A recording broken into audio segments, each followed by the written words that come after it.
আসসালামু আলাইকুম। সবাই কেমন আছেন? আশা করি সবাই ভালো আছেন। আজ আপনাদের জন্য নিয়ে এসেছি গল্পের ৩য় পর্ব। আশা করি গল্পটি আপনাদের ভালো লাগবে। তাহলে চলুন শুরু করা যাক। উনি আমার মুখের দিকে অপলক্ষীনভাবে তাকিয়ে আছে। চেহারায় স্বাভাবিক ভাব, কিন্তু উনি এভাবে তাকিয়ে থাকাতে আমার খুব অস্বস্তি হচ্ছে। আচমকাই চেহারায় পরিবর্তন হয়ে গেল। চোখ মুখ লাল করে হঠাৎ ধমক দিয়ে আমাকে বলে, এই মেয়ে, নিজেকে কি ভাবো? হ্যাঁ, খুব চালাক, তাই না? তুমি কি ভেবেছ তোমার এই রূপের ডালি আমার সামনে মেলে ধরলে আমি গলে মোম হয়ে যাব? দেখো, আমি সেই ধরনের ছেলে না। তোমার এই বাজে অভ্যাসগুলো না খুবই বিরক্তকর। আজ দুপুরে তুমি ইচ্ছে করেই আমার সাথে ধাক্কা খেয়েছ, তারপর যা চেয়েছো তাই হয়েছে। কি ভেবেছ এসব করে আমাকে নিজের করে নেবে? তোমার এই মনের আশা কোনো দিনও পূরণ হবে না। নিহাত, আমার দুটো বাচ্চা আছে বলেই আমি তোমাকে বিয়ে করেছি। তা না হলে আমি কোনো দিনও তোমাকে বিয়ে করতাম না। শুধু তোমাকে কেন, তোমার থেকেও বিশ্ব সুন্দরী চলে আসলেও আমি বিয়ে করতাম না। তুমি এসব চাল চেলে আমার স্ত্রীর জায়গা কোনো দিনও হাসিল করতে পারবে না। ভালোবাসা বুঝো? একটা ছেলে যখন একটা মেয়েকে তার সর্বোচ্চ দিয়ে ভালোবাসে, তখন সে তাকে কখনো ভুলতে পারে না। আমি ঈশাকে আমার থেকেও বেশি ভালোবাসতাম। ওকে ভোলা আমার পক্ষে কোনোভাবেই সম্ভব না। তাই বারবার বলছি, আমার থেকে দূরত্ব বজায় রাখো। নেক্সট টাইম এমন কিছু করবে না যাতে আমি বাধ্য হই তোমাকে এই বাড়ি থেকে বের করে দিতে। আর তোমার ছলা কলা তোমার কাছেই রাখো, আমার উপর প্রয়োগ করতে এসো না, তাহলে কিন্তু এর ফল ভালো হবে না। তোমাকে বিয়ে করেছি আমার বাচ্চার দেখাশোনা করার জন্য, আমার বউ হওয়ার জন্য না। কথাটা যেন মনে থাকে। এবার যেতে পারো। ওনার কথাগুলো শুনে আমি পাথরের মুক্তি হয়ে গেছি। চোখ দিয়ে টপ টপ করে জল পড়ছে। আমি তো ইচ্ছে করে ওনাকে ধাক্কা দেইনি, উনি তো নিজে থেকে আমার সামনে এসে পড়েছে। আমি তো স্বামীর অধিকার চাইনি, তাহলে উনি আমাকে এতগুলো কথা কেন শোনালো? আমি বসে বসে এসব কথা ভাবছি। আমাকে এভাবে বসে থাকতে দেখে উনি আবার বলেন, কি হলো, যাচ্ছ না যে? এত কিছু শোনার পর কিছু কি বলার আছে? আমি কান্নাজড়িত গলায় বললাম, আপনি আমাকে ভুল বুঝছেন, আমি সত্যি বলছি। বিশ্বাস করুন, আমি আপনাকে ইচ্ছে করে ধাক্কা দেইনি। এই বাড়িতে আসার পর থেকে যা যা হয়েছে সব এমনিতেই হয়েছে। আমি ইচ্ছে করে কোনো কিছু করিনি। আর আমি এই বাড়িতে আপনার বউ হয়ে এসেছি আপনার জন্য না, শুধুমাত্র বাচ্চা দুটোর দিকে তাকিয়ে। আপনি আমাকে তাড়িয়ে দিলেও আমি এই বাড়ি ছেড়ে কোথাও যাব না। এই বলে আমি চোখের পানি মুছে রুম থেকে বেরিয়ে রান্নাঘরে চলে যাই। সেখানে গিয়ে ইচ্ছে মতো কান্না করি। প্রতিদিন এত অপমান কিভাবে সহ করব?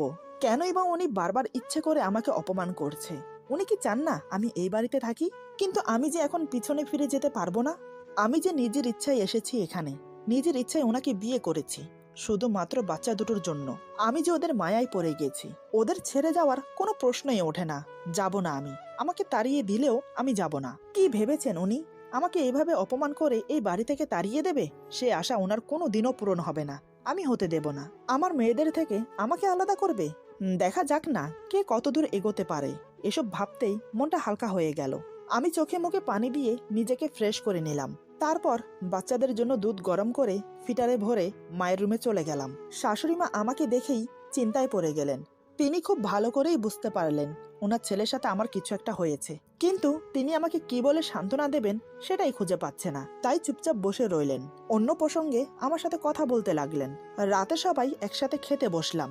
প্রতিদিনের মতো আমি সবাইকে খাবার বেড়ে দিচ্ছি। ইচ্ছে ছিল শুধু শাশুড়ি মাকে খাবার দিয়ে বসে পড়ব, কিন্তু ব্যাপারটা খারাপ দেখায়। তাই অনিচ্ছা থাকা সত্ত্বেও ওনার প্লেটে খাবার বেড়ে দিলাম। উনি এক নজর আমার দিকে তাকিয়ে খেতে শুরু করলো।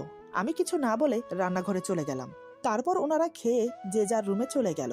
আমি এসে খেয়ে নিলাম। তারপর সবকিছু গুছিয়ে দুটো ফিটার নিয়ে রুমে চলে এলাম। এসে দেখি উনি খাটে শুয়ে আছেন, পাশে বাচ্চারা ঘুমিয়ে পড়েছে।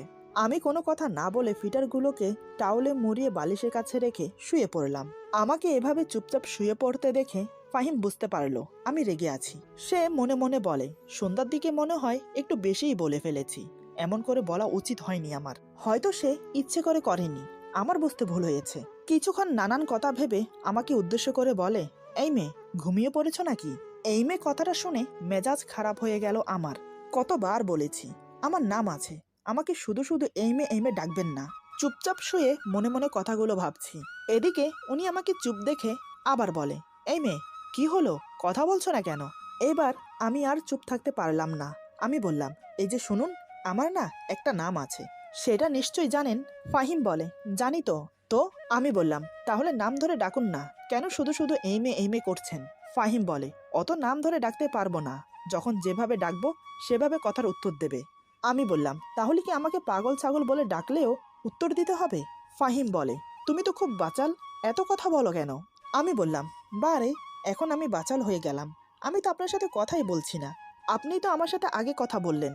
আমার কথা শুনে ফাহিম মনে মনে বলে, ভেবেছিলাম খারাপ ব্যবহারের জন্য সরি বলবো, এই তো দেখছি পায়ের সাথে পা লাগিয়ে ঝগড়া করতে বসে আছে। আমি বললাম, কি হলো? এই মে করে কেন ডাকছিলেন? কি দরকার বলুন? ফাহিম বলে, ডেকেছিলাম 1 কাপ কফি খাবো বলে, কিন্তু তুমি তো পায়ের সাথে পা লাগিয়ে ঝগড়া শুরু করে দিয়েছো। আমি বললাম, ও, আগে বলবেন তো। এই বলে আমি উঠে চলে গেলাম ওনার জন্য কফি আনতে। কফি খাওয়ার কথা শুনে একটু অবাকই হলাম, কারণ রাতে ঘুমোতে গিয়ে কখনো উনি কফি খান না। আজ হঠাৎ কফি চাইছেন। কে জানে রে বাবা, মানুষের মতিগতি বোঝা বড় দায়। আমি কফি বানিয়ে রুমে এসে দেখি উনি বারান্দায় দাঁড়িয়ে আছেন। আমি গিয়ে বললাম, এই নিন আপনার কফি। ফাহিম আমার দিকে এক নজর তাকিয়ে কফিটা নিয়ে নিল। আমি কফি দিয়ে চলেই আসছিলাম, তখনই ফাহিম বলে, কি ব্যাপার, চলে যাচ্ছ যে? আমি বললাম, কেন, আর কিছু লাগবে? ফাহিম বলে, না, তবে আমার পাশে একটু থাকো, আজ খুব নিজেকে একাকী লাগছে। ওনার কথা শুনে ওনার উপরে থাকা সব রাগ উধাও হয়ে গেল।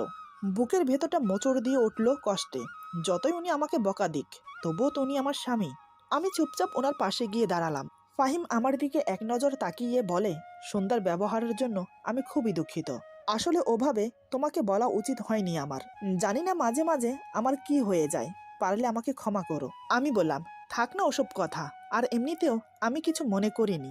আপনি আমার স্বামী, যদিও আপনি আমাকে স্ত্রী হিসেবে মানেন না, কিন্তু তারপরও আমরা স্বামী স্ত্রী। আমি কোনো ভুল করলে সেটার জন্য আমাকে শাসন করার সম্পূর্ণ অধিকার আপনার আছে। আর একটা কথা, কখনো নিজেকে একাকী বা অসহায় মনে করবেন না, কেননা আমরা সবাই আপনার পাশে আছি। আমাদের 2টো মেয়ে আছে, তাদের কথা ভেবে অন্তত নিজেকে ধুকে ধুকে শেষ করবেন না। আপনার যদি কিছু হয়ে যায় তাহলে আমাদের কি হবে? ততক্ষণে ফাহিমের কফি খাওয়া শেষ হয়ে গেছে। আমার কথার কোনো উত্তর না দিয়ে বলে, রাত অনেক হয়েছে, চলো এবার ঘুমোবে। বুঝতে পারলাম উনি আর কথা বাড়াতে চাইছেন না, তাই আমিও কিছু না বলে ঘুমোতে চলে গেলাম। মনের মধ্যে নানান প্রশ্ন উকিঝুঁকি মারছে, কিন্তু তার কোনো উত্তর খুঁজে পাচ্ছি না। মাঝে মাঝে লোকটাকে আমি ঠিক বুঝে উঠতে পারি না, এই ভালো কখন আবার এই খারাপ। মনে হয় ওনাকে বুঝে উঠতে আমার সারা জীবন লেগে যাবে। আমি খাটের এক পাশে শুয়ে মনে মনে কথাগুলো ভাবছি, অপর পাশে উনি শুয়ে আছেন, মাঝখানে আমাদের 2 মেয়ে। কি মনে হতেই একবার ওনাকে দেখে নিলাম, দেখে উনি অন্যদিকে ফিরে শুয়ে আছেন। হালকা নিঃশ্বাসের শব্দ ভেসে আসছে, বুঝতে পারলাম উনি ঘুমিয়ে গেছেন। আমি অন্যদিকে ফিরে ঘুমানোর চেষ্টা করলাম। কিছুক্ষণের মধ্যেই 2 চোখ জুড়ে ঘুম নেমে এলো। সকালে ওনার আগে আমার ঘুম ভাঙলো। বিছানা ছেড়ে উঠে ওয়াশরুমে চলে গেলাম ফ্রেশ হতে। কিছুক্ষণ পর ওয়াশরুম থেকে বেরিয়ে দেখি মেয়েগুলোর গায়ে থেকে চাদর সরে গেছে। যেহেতু উনি ঘুমোচ্ছেন তাই আমি পাশ ঘুরে গেলাম না, ওনার উপর দিয়ে ঝুঁকে মেয়েদের গায়ে চাদর টেনে দিতে লাগলাম। কিন্তু বিধিবাম, যেই না আমি ঝুঁকেছি হঠাৎ উনি নড়ে চড়ে ওঠে। এটা দেখে আমি তৎক্ষণাৎ সরে আসতে চাইলাম, কিন্তু হাতের ভার সামালতে না পেরে ওনার উপর পড়ে যাই, আর উনি সেই সুযোগে আমাকে শক্ত করে জড়িয়ে ধরে নিজের বুকের সাথে মিশিয়ে নিল। ঘটনাটা এত তাড়াতাড়ি হয়ে গেল যে নিজেকে সরিয়ে আনার চেষ্টা করেও ব্যর্থ হলাম। এদিকে উনি আমাকে বুকে নিয়ে চাদর দিয়ে আমাকে ঢেকে দিল। এক পা আমার পায়ের ওপর তুলে দিয়ে 2 হাতে আমাকে শক্ত করে বুকের সাথে জড়িয়ে রাখলো। টুপ করে আমার মাথায় একটা চুমো দিয়ে আমার কপালে আরেকটা চুমো দিল। ওনার শরীরের উষ্ণতাপে আমার শরীরে অন্যরকম একটা অনুভূতি ছেয়ে যাচ্ছে। আমিও স্থির হয়ে চুপটি করে ওনার টি-শার্ট 2 হাতে খামচে ধরে মুখ গুজে দিলাম ওনার বুকে। উনি আমার কপালে আরেকটা চুমো দিয়ে বলে, কেন দূরে দূরে থাকো ঈশা? আমাকে কষ্ট দিয়ে কি মজাটা পাও তুমি? আমি তোমাকে কতটা ভালোবাসি, তুমি কি সেটা বোঝো না? কেন বারবার কষ্ট দিচ্ছ আমাকে? আজ আমি তোমাকে আর ছাড়বো না। আজ আমি আমার সবটুকু ভালোবাসা তোমাকে উজাড় করে দেব। উনি বিড়বিড় করে আরো অনেক কথা বলছে। আমি ভেবেছিলাম উনি আমাকে ইভা মনে করেই আমাকে আদর করছে, কিন্তু এ কি, উনি তো ঈশা আপুর নাম নিচ্ছে। তার মানে উনি ঘুমের মধ্যে আমাকে ঈশা মনে করে জড়িয়ে ধরেছে। ব্যাপারটা বুঝতে পেরে মনে মনে খুব কষ্ট পেলাম। অজান্তেই 2 ফোঁটা চোখের জল গড়িয়ে পড়ল। আমাকে বুকে নিয়ে আমার নাম উচ্চারণ না করে অন্য কারোর নাম তিনি মুখে নিচ্ছেন। এটা শুনে নিজেকে স্থির রাখতে পারছি না। যদিও ঈশা আপু বেঁচে নেই, কিন্তু স্বামীর বুকে মাথা রেখে যখন অন্য কারোর নাম শুনতে হয় তখন কষ্টে আর যন্ত্রণায় বুকের ভেতরটা ফেটে যায়। একমাত্র মেয়েরাই বোঝে এমন পরিস্থিতিতে কেমন লাগে। যাই হোক, আমি নিজেকে কোনো রকম সামলে নিজেকে ছাড়ানোর চেষ্টা করলাম, কিন্তু না, কোনোভাবেই পারছি না। উনি আমাকে এত শক্ত করে জড়িয়ে ধরেছে, কোনোভাবেই নিজেকে ছাড়ানো সম্ভব না। তাই আমি চুপটি করে ওয়েট করতে লাগলাম। কিছুক্ষণ পর দেখলাম উনি আবার ঘুমিয়ে গেছেন। তাতেই হাতের বাঁধন আলগা হয়ে গেল। আমি ধীরে ধীরে নিজেকে ছাড়িয়ে নিলাম। মনের দিক দিয়ে আমি খুব ভেঙে পড়েছিলাম তখন। মেয়েগুলোর গায়ে চাদর দিয়ে গুটি গুটি পায়ে বেরিয়ে গেলাম রুম থেকে। আজ ওনার ছুটি, অফিসে যাবে না, তাই আমিও আর ওনাকে ঘুম থেকে ডাকলাম না। নিজের কাজে ব্যস্ত হয়ে গেলাম। হাতের কাজ শেষ করে বারান্দায় বসে কানে ইয়ারফোন গুজে মনে সুখে গান শুনছি আর এক মগ কফি খাচ্ছি। হঠাৎ অনুভব করি পিছন থেকে কে যেন চুল টানছে। তাই ঘাড় ঘুরিয়ে তাকাতেই দেখি মিস্টার ফাহিম রাগী মুখ নিয়ে আমার দিকে তাকিয়ে আছে। আমি সাথে সাথে ইয়ারফোন খুলে বললাম, কি ব্যাপার, চুল টানছেন কেন? ফাহিম রাগী ভাব দেখিয়ে বলে, তোমাকে যে আমি এখনো বারান্দা থেকে নিচে ফেলে দেইনি, এটা তোমার কপাল বলো। আমি ভুরু কুচকে বললাম, সাত সকালে আমি আপনার কি ক্ষতি করেছি? হ্যাঁ। ফাহিম বলে, কি করনি সেটা বলো। কতক্ষণ ধরে তোমাকে ডাকছি, কোনো সারা শব্দ নেই। মহারানী এখানে বসে গান শুনছে। আমি বললাম, ডেকেছেন কেন? ফাহিম বলে, আমার সম্পর্কের একটা ভাই হয়, সে এসেছে, কয়েক মাস হয়তো আমাদের বাসায় থাকবে। আমি বললাম, ভালো তো। ফাহিম বলে, তুমি গিয়ে দরজা খুললে হয়তো আরও ভালো হতো। এখন ভালো হয়নি, সাত সকাল আমার ঘুমটা মাটি করে দিল ফোন দিয়ে। আমি বললাম, ভালো হয়েছে। ফাহিম বলে, আবার? আমি বললাম, মা ডাকছে, আমি গেলাম। এই বলে বারান্দা থেকে চলে না আসলে আজকে এমন ঝগড়া লাগতো যে আশেপাশের মানুষ এক জায়গায় জড়ো হতো। তার চেয়ে ওনার কাছ থেকে দূরত্ব বজায় রাখা ভালো। আমি নিচে এসে সব রান্নাবান্নার কাজ সেরে রেখেছি। শাশুড়ি মার পায়ে ব্যথা, তাই তার রুমে খাবার দিয়ে এসে ডাইনিং টেবিলে খাবার সাজিয়ে ফাহিমকে ডাকতে যাওয়ার আগেই সে হাজির হয়েছে। সাথে তার দুঃসম্পর্কের ভাই, সেও এসেছে। তাকে দেখিয়ে বলে, এ হলো তমাল, আমার ভাই হয়। আমি বললাম, জি, আসসালামু আলাইকুম। তমাল আমার দিকে অবাক চোখে তাকিয়ে বলে, ওয়ালাইকুম সালাম ভাইয়া, নতুন ভাবি দেখতে বেশ সুন্দরী। তমালের কথায় ফাহিম কিছু বলল না। আমি বললাম, আচ্ছা আপনারা বসুন, খেয়ে নিন। ফাহিম বলে, তুমি খাবে না? আমি বললাম, পরে খাবো। ফাহিম বলে, মাহিরা মাইশা ঘুম থেকে উঠে গেলে তোমার খেতে অনেক দেরি হবে, তার থেকে ভালো এখন খেয়ে নাও। আমি বললাম, এই বলে ফাহিমের কথা মতো খেতে বসেছি। ফাহিম আর তমাল কথা বলে যাচ্ছে আর আমি চুপচাপ খাবার খাচ্ছি। কিন্তু কয়েকবার মনে হলো আমার পায়ে কিছুতে যেন খোঁচা লাগছে, হয়তো বিড়াল হবে। তবে এই বাসায় তো বিড়াল নেই, তাহলে কি উনি খোঁচা দিচ্ছেন? কিন্তু উনি এমন করবে বলে তো মনে হয় না। তাও আমি জিজ্ঞেস করলাম, বাসায় কি বিড়াল আছে যে আমার পায়ে খোঁচা দিচ্ছে? ফাহিম বলে, কই না তো। আমি বললাম, তাহলে আপনি দিয়েছেন। ফাহিম বলে, না, কোনো দরকার হলে তোমাকে বলবো, এসব খোঁচাখুচি কেন করব? আমি বললাম, ও। মনে মনে ভাবতে লাগলাম, আমরা তিনজন ছাড়া এখানে আর কেউ নেই, তাহলে কি তমাল এরকম করেছে? কিন্তু ও কেন এমন করবে? দেখে তো মনে হয় ভালো ছেলে। খাওয়া দাওয়া শেষ করে ফাহিম কাজ আছে বলে বাইরে চলে গেল। আমি নিজের রুমে মাহির আর মাইশাকে খাইয়ে দিয়ে আমার পাশে শুয়ে রেখেছি। সকাল সকাল ঘুম থেকে ওঠার কারণে এখন অনেক ঘুম পাচ্ছে, তাই ভাবলাম এই সময়টাই একটু ঘুমিয়ে নেওয়া যাক। এই ভেবে বাচ্চাদের পাশে শুয়ে পড়লাম। চোখে ঘুম লেগে যাচ্ছে। ঠিক সেই সময় কেউ বলে ওঠে, ভাবি, আপনাকে খুঁজে বেড়াচ্ছি আর আপনি ঘুমোচ্ছেন। আমি তাড়াতাড়ি গায়ে ওড়না দিয়ে উঠে বসে দেখি তমাল। আমি বললাম, আপনি কি জানেন না কারো রুমে ঢোকার আগে দরজা নক করতে হয়? তমাল বলে, ভাবির সাথে দেবরের সম্পর্কে এত ফর্মালিটি দরকার হয় না। আমি বললাম, সেটা আপনার অন্য ভাবিদের সাথে করবেন, আমার সাথে না। তমাল বলে, আরে মিষ্টি ভাবি, রেগে যাচ্ছেন কেন? আমি বললাম, আমাকে কেন খুঁজছেন সেটা বলুন। তমাল বলে, এই তো একটু গল্প করার জন্য। আমি বললাম, ও আচ্ছা। তমাল বলে, ভাইয়ের সাথে আপনার সম্পর্ক ঠিক স্বামী স্ত্রীর মতো না, কি তাই না? আমি বললাম, আমরা স্বামী স্ত্রী হলে সম্পর্ক অন্য কিছু হবে কেন? তমাল বলে, এত ধাজ নিয়ে কথা বলা ঠিক না, মিষ্টি চেহারায় মিষ্টি করে কথা বলতে হয়।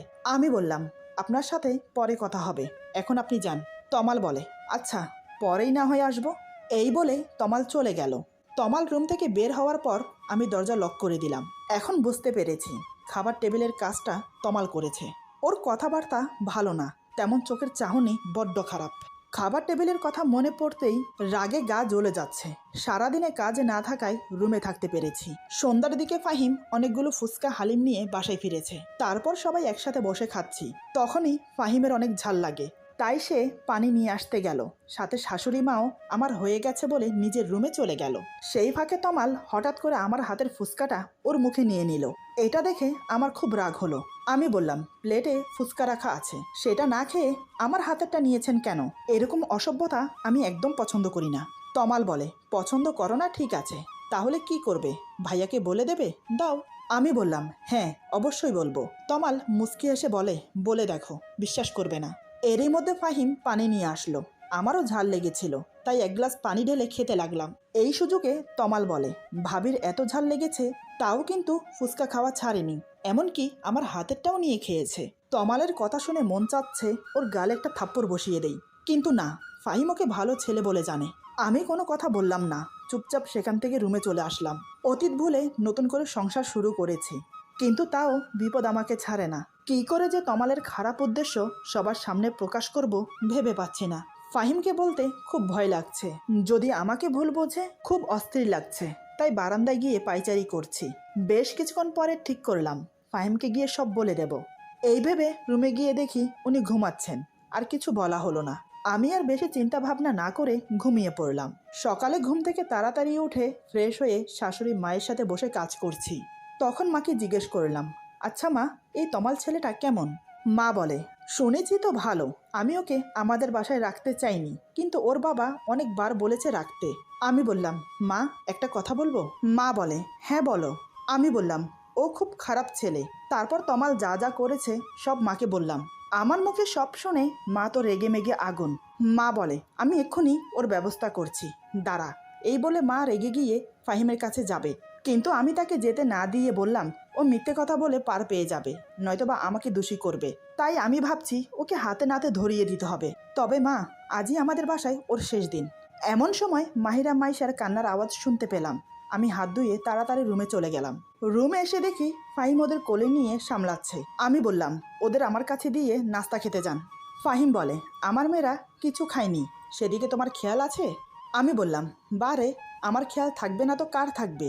আপনি ওদের খেয়াল রাখেন নাকি? সব কাজ তো আমিই করি। ফাহিম বলে, এই, আমাকে একদম কথা শোনাবে না, বাচ্চাদের খাওয়ানো তেমন কঠিন কিছুই না। আমি বললাম, ও তাই নাকি, এই নিন ফিটার, এখন ওদের খাইয়ে দিন। ফাহিম বলে, এই বলে আমার হাত থেকে ফিটার নিয়ে মাহিরার মুখে ধরেছে, কিন্তু দুধ মুখে যাচ্ছে না, মুখের দুই পাশ দিয়ে পড়ে যাচ্ছে, আর মাহিরা কাঁদছে। যখন দেখে তার ধারায় হবে না, তখন বলে, আচ্ছা শোনো, তুমি ওকে খাইয়ে দাও, আমার অফিসে যেতে লেট হয়ে যাচ্ছে। আমি হো হো করে হেসে বললাম, দেখলেন তো, বাচ্চাদের খাওয়ানো অত সহজ না, তাও আবার একসাথে দুজন। ফাহিম বলে, আমার সময় নেই, নয়তো আমি পারতাম। আমি বললাম, মচকাবেন তবুও ভাঙবেন না। ফাহিম কথা ঘুরানোর জন্য বলে, ওদের খাইয়ে দিয়ে তাড়াতাড়ি আমার জন্য খাবার বাড়ো। এমন সময় দরজায় নক করে তমাল বলে, ভাইয়া আসবো? ফাহিম বলে, হ্যাঁ ভেতরে আয়। তমাল বলে, তুমি অফিসে যাবে কখন? ফাহিম বলে, এই তো একটু পরে। কেন? তমাল বলে, তোমার সাথে আমিও যাব, কারণ তোমার অফিসে ইন্টারভিউ আছে, ওখানে চাকরি হলে ভালোই হবে। ফাহিম বলে, কেন, অফিসের পাশে কি বাসা ঠিক করেছিস? তমাল বলে, না, এই শহরে তেমন কিছুই চিনি না, আগে তোমাদের বাসায় যদি কয়েকদিন থেকে। ওর কথা শেষ হওয়ার আগেই ফাহিম বলে, হ্যাঁ থাকতে পারিস, কোনো সমস্যা নেই। তমাল আমার দিকে তাকিয়ে রহস্যময় হেসে বলে, আচ্ছা। এই বলে তমাল রুম থেকে চলে গেল। এতক্ষণ আমি বাচ্চাদের কোলে নিয়ে মুখ ঘুরিয়েছিলাম। ফাহিম রেডি হয়ে আমাকে বলে, বিয়ের পরে তো বাবার বাড়ি যাওনি, কালকে শুক্রবার আছে, যদি যেতে চাও তাহলে নিয়ে যাব। আমি ওনার কথা শুনে একগাল হেসে বললাম, সত্যি নিয়ে যাবেন তো? ফাহিম বলে, হ্যাঁ। আমি বললাম, আমি কিন্তু কয়েকদিন থাকবো। ফাহিম বলে, মানে? তুমি কয়েকদিন থাকলে আমার মেয়েদেরকে কে দেখবে শুনি? আমি বললাম, ওদের আমার সাথে নিয়ে থাকবো। ফাহিম বলে, না, সকালে যাব আবার বিকেলে চলে আসব। আমি বললাম, না, এমনটা হয় নাকি? এতদিন পরে যাব আর 2 দিন থাকবো না? আমি কিন্তু 2 দিন থাকবো, তাও বাচ্চাদের নিয়ে। ফাহিম বলে, তাহলে যাওয়ার দরকার নেই। কথাটা বলে রুম থেকে হন হন করে বেরিয়ে গেল। আমি তো ওনার কথা শুনে অবাক হয়ে তাকিয়ে আছি। এভাবে কেউ কাউকে মুখের উপর না বলে। তবে ওনার কথা শুনে এটা বুঝলাম উনি আমাকে যেতে দেবে না। আমিও আর রুমে বসে না থেকে ওনার পিছন পিছন গেলাম। তারপর ডাইনিং টেবিলে সবাই একসাথে বসে খাচ্ছি। তখনই হঠাৎ ফাহিম মাকে বলে, মা, কালকে আমরা সবাই ইভার বাবার বাড়িতে যাব। মা বলে, আমার যাওয়ার দরকার নেই, তোরা যাস। ফাহিম বলে, না, সবাই যাব। তারপর তমালের দিকে তাকিয়ে বলে, তুইও যাবি? তমাল বলে, আচ্ছা ভাইয়া, আমি তো অবাক ওনার কথা শুনে। দেখলেন তো, আমি বলেছিলাম না, এই লোকটাকে বোঝা বড় দায়। এই তো একটু আগে রুমে আমাকে বলল যাওয়ার দরকার নেই, এখন আবার বলছে কাল যাবে। কি আজব রে বাবা। এতক্ষণ আমি অবাক হয়ে ওনার দিকে তাকিয়েছিলাম। হঠাৎ আমার চোখ পড়ল তমালের দিকে। দেখি তমাল বজ্জাত হারামি আমার দিকে তাকিয়ে মুচকি হাসছে। ওর হাসির পিছনে লুকিয়ে আছে খারাপ উদ্দেশ্য, কিন্তু সেটা হতে দেওয়া যাবে না। হঠাৎ অনুভব করি আমার পায়ের উপর কেউ পা রেখেছে। কেউ বলতে এটা তমাল ছাড়া আর কেউ না। তাই আমিও পা সরিয়ে একটা লাথি মারি ওর পায়ে। তমাল ব্যথায় চেঁচিয়ে বলে, উফ, পা মনে হয় গেল। ফাহিম বলে, তমাল তোর কি হয়েছে? তমাল বলে, না ভাইয়া, কিছু না। ফাহিম বলে, তুই কি ব্যথা পেয়েছিস? তমাল বলে, না তেমন কিছু না, হঠাৎ করে পায়ের রগে টান লেগেছে। ফাহিম বলে, সাবধানে বসতে পারিস তো নাকি? তমাল বলে, পা একটু নাড়াচাড়া দিলে ঠিক হয়ে যাবে। তমালের চেহারা দেখে আমার খুব হাসি পাচ্ছে, তবে শাশুড়ি মাও বুঝেছে কাজটা আমি করেছি। খাওয়া শেষ করে তমাল বাসা থেকে বের হবার সময় বলে, কাজটা কিন্তু ঠিক করলে না, এর জন্য তোমাকে পস্তাতে হবে। আমি বললাম, আমি তোমার কোনো কথার উত্তর দিলাম না, পারলে কাজে করিয়ে দেখাও। তমাল আমার দিকে অগ্নির দৃষ্টি নিয়ে তাকিয়ে হন হন করে চলে গেল বাহিরে। আমি রুমে এসে বাচ্চাদের গোসল করিয়ে জামা কাপড় পরিয়ে মায়ের কাছে দিয়ে এসে তারপর আমি গোসল করব। এই ভেবে ওদের গোসল করিয়ে কাপড় পরিয়ে যেই না মাকে দিয়ে আসতে যাব, তার আগেই মা রুমে আসে ওদের নিতে। মা বলে, ইভা তুমি কিন্তু ভুল করছো, তমালের কথা ফাহিমকে না বলে। আমি বললাম, মা আমি চাই একটা প্রমাণ সহ ওকে ধরিয়ে দিতে। মা বলে, আজকে যা করলে তাতে ও তোমার উপর ক্ষেপে আছে, এর বদলা ঠিক নেবে। আমি বললাম, আজকেই ওর শেষ দিন, আপনি সাথে থাকবেন তো মা? মা বলে, থাকবো। এভাবেই সারাটা দিন কেটে যায়। সারাদিনে তমাল বাসায় আসেনি। এদিকে আমি অপেক্ষা করে আছি কখন বাসায় আসবে। সন্ধ্যার দিকে ফাহিমের সাথে তমাল বাসায় আসে। মুখ দেখে মনে হয় চাকরি হয়নি। আমি তো খুব খুশি হয়েছি। প্রায় আধা ঘন্টা পর আমি তমালের রুমে গেলাম এক গ্লাস পানি নিয়ে। রুমে টি টেবিলের উপর পানির গ্লাস রেখে যেই না বেরোতে যাব, ঠিক তখনই পেছন থেকে তমাল আমার ওড়না টেনে ধরে। ওর এমন ব্যবহারে আমার খুব রাগ হয়, ইচ্ছে করছে ঠাস করে দুটো থাপ্পড় মারি। আমি রাগিত দৃষ্টি নিয়ে ওর দিকে তাকিয়ে বললাম, আমি আপনার ভাইয়ের বউ হই, আপনি আমার সম্পর্কে দেবর হন, আর আপনি কি না আমার ওড়না টেনে ধরেছেন? ছি ছি ছি। তমাল বলে, এই একদম আমাকে সম্পর্কের দোহাই দিয়ে কথা বলবে না। বিয়ে করেছো একটা মধ্যবয়স্ক লোককে, আবার আমার কাছে সাধু সাজো?